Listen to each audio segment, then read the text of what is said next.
En el nombre del Padre, del Hijo y del Espíritu Santo. Amén.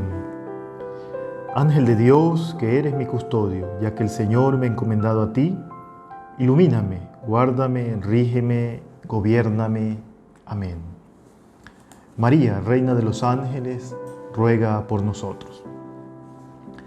Bienvenidos, hermanos y hermanas, a nuestro tercer encuentro en preparación a la consagración al Ángel de la Guarda.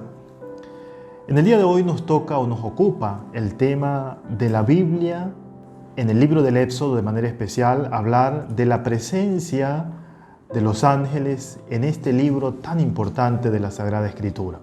Y el horizonte que girará, o en el horizonte que giraremos nuestro encuentro, se enmarca la presencia de imágenes de querubines en el arca de la alianza de Yahvé.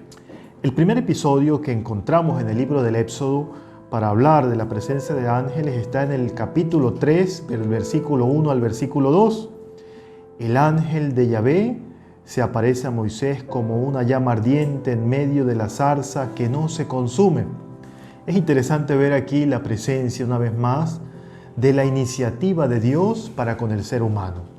Bien conocemos a Moisés, que fue llamado para liberar al pueblo de Egipto, para liberar al pueblo escogido de Dios de la esclavitud que estaba aconteciendo en Egipto.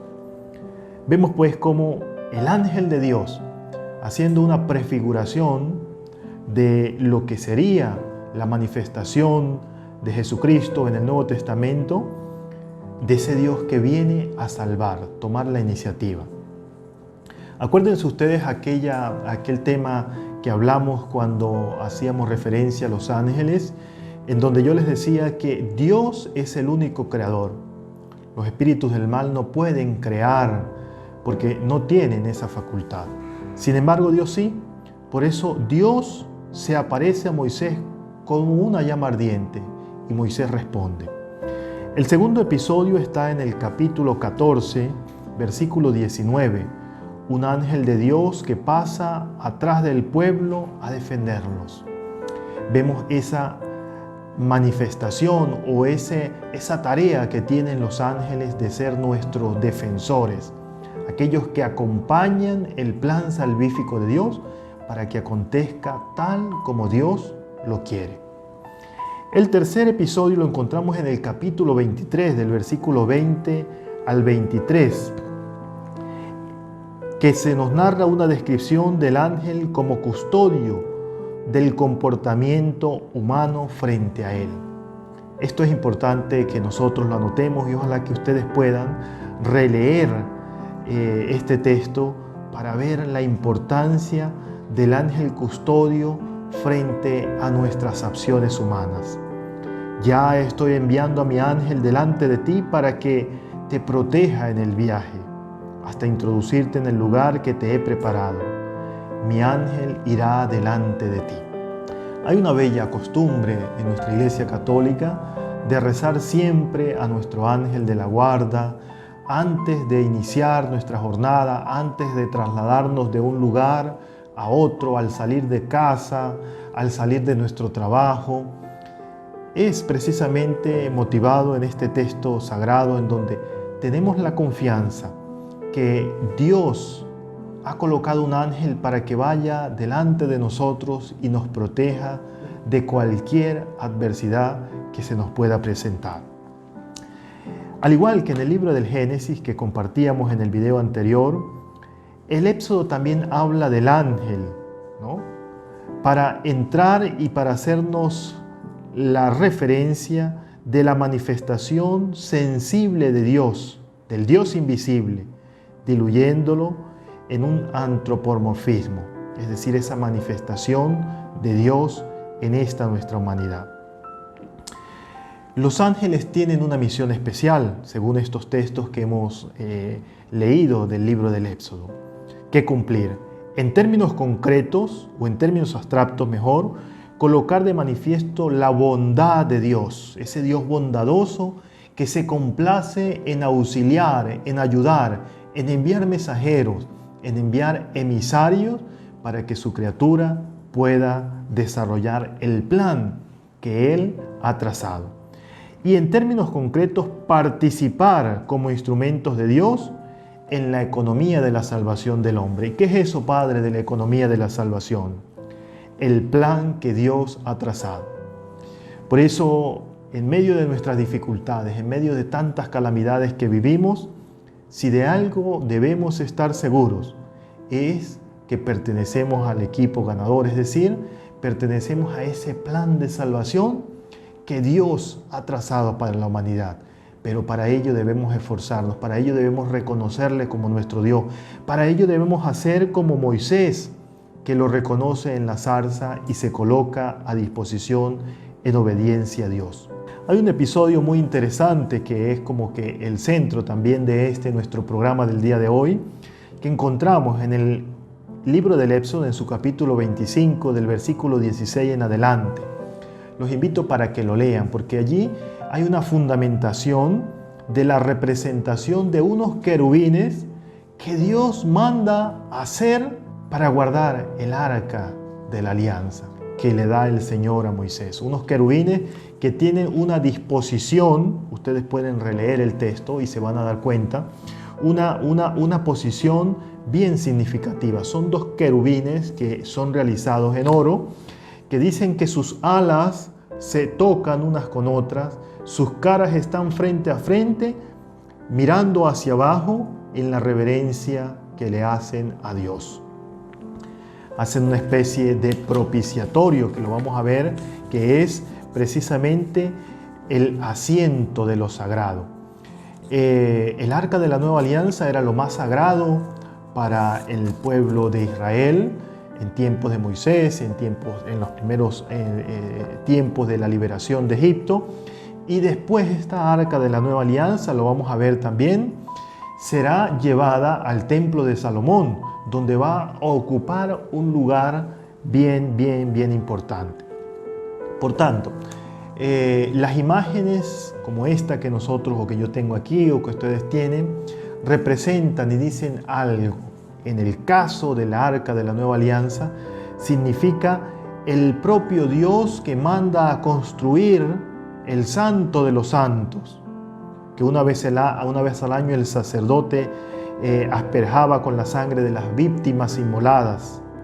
Y luego Salomón, que construye el gran templo, también va a construir muchas imágenes, muchas de estas representadas en estas criaturas espirituales que nosotros llamamos ángeles, y que se nos dice que eran dos querubines. Incluso hay hallazgos arqueológicos del templo de Salomón que pueden ser reconstruidos a través de todas las tecnologías que tenemos actuales y ver la posición que tenía esta arca de la nueva alianza. Pero el tema que nos ocupa es la importancia que Dios le da a estas criaturas espirituales que llamamos ángeles para asentar, porque la principal tarea que tienen los ángeles es la de la adoración a Dios.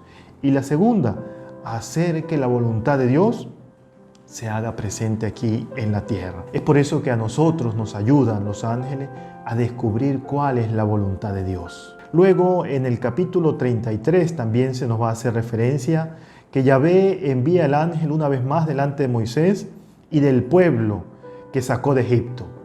Con estos versículos se precisa la intervención del ángel en la zarza de Dios con Moisés y en la salvación del pueblo que fue sacado de Egipto, la adoración de Dios y la ejecución del plan que Dios había trazado para con su pueblo, liberarlo de la esclavitud de Egipto.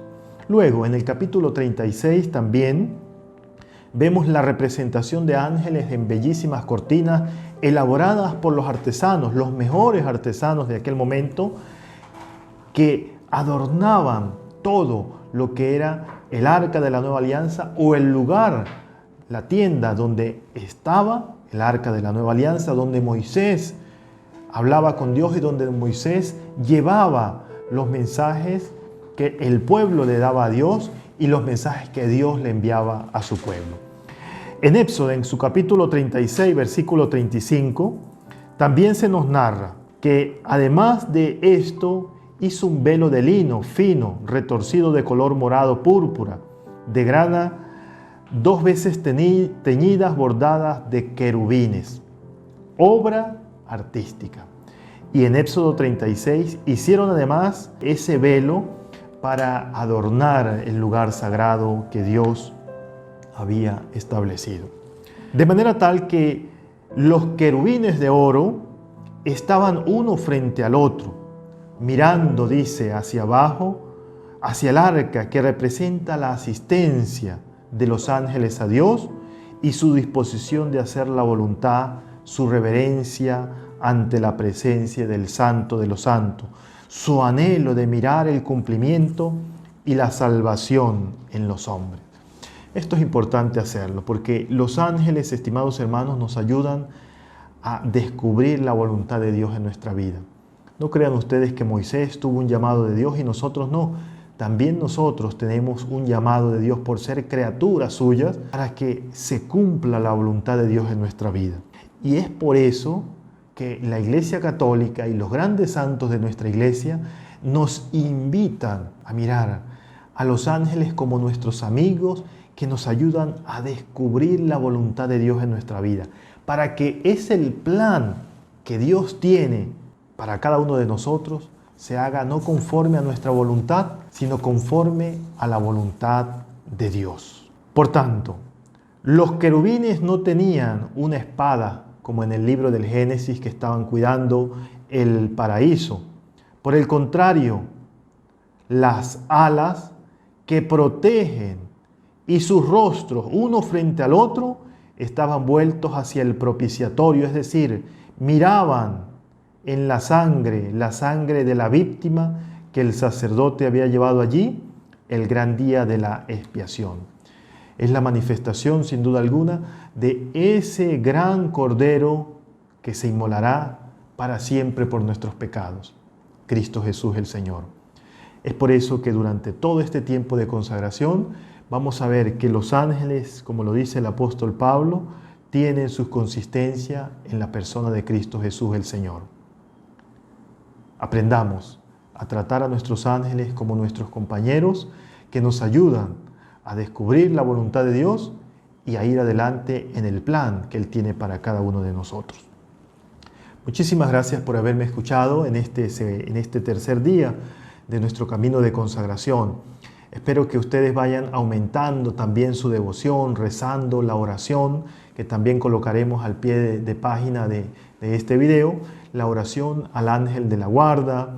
Puedan también acercarse al sacramento de la confesión, puedan acercarse al sacramento de la Eucaristía, sentir la presencia angelical que nos invita no a creer en cosas que no existen, a creer en cosas que existen y que nos ayudan para que el plan de Dios se haga presente en nuestra vida. Que Dios les bendiga.